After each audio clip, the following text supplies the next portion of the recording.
আসসালামু আলাইকুম। হ্যালো জনগণ, কি অবস্থা সবার? আশা করি সবাই ভালো আছেন। আলহামদুলিল্লাহ, আল্লাহর রহমতে আমি অনেক ভালো আছি। তো আজকে মাওনা গিয়েছিলাম হালকা কিছু শপিং করতে আর কি। তো আমার লিটল মনস্টারে রাইড করে মাওনা গিয়েছিলাম। তো আমার মোটরসাইকেলে রাইড করতে অনেক ভালো লাগে, কি বলবো, একদম ফ্যান্টাস্টিক। তাই ভাবলাম হালকা একটু ভিডিও করি মোটরসাইকেল রাইডের। রিয়েলি সময়টা খুব এনজয় করেছি।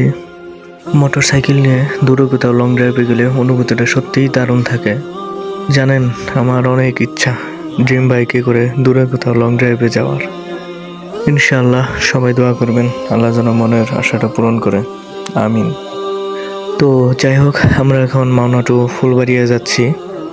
তো আমি মনে করি জীবনের প্রত্যেকটা মুহূর্ত অনেক এনজয় করে কাটানো উচিত সবারই, যাতে করে ডিপ্রেশন অর্থাৎ হতাশা নামক বস্তুটা লাইফে ঠাঁই না পায়। তাহলে দেখবেন জীবন সুখময় ও সুন্দরময় হবে ইনশাআল্লাহ।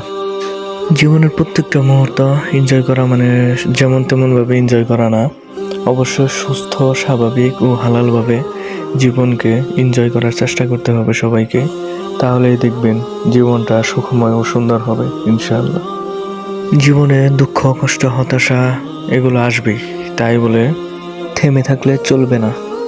আল্লাহর উপর ভরসা রেখে, আত্মবিশ্বাস রেখে সামনের দিকে এগিয়ে চলতে হবে, ইনশাআল্লাহ সফলতা আসবেই। মনে রাখতে হবে আজকের দুর্দিন মানে সামনে অবশ্যই সুদিন আসবে ইনশাআল্লাহ। যাই হোক, সারা রাস্তা আপনাদের সাথে গল্প করতে করতে চলে আসলাম, অনেক ভালোই লাগলো। তো আমরা তিনজন আজকে শপিংয়ে গিয়েছিলাম আর কি। তো আমার সাথে ছিল আমার ছোট ভাই সিফাত হাসান এবং আমার ভাগ্নে তাহসিন আহমেদ সুজন। তো সময়টা খুব ভালো কেটেছে আলহামদুলিল্লাহ। তো আজকের ভিডিও এই পর্যন্ত।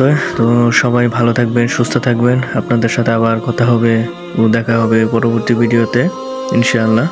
আসসালামু আলাইকুম, আল্লাহ হাফেজ।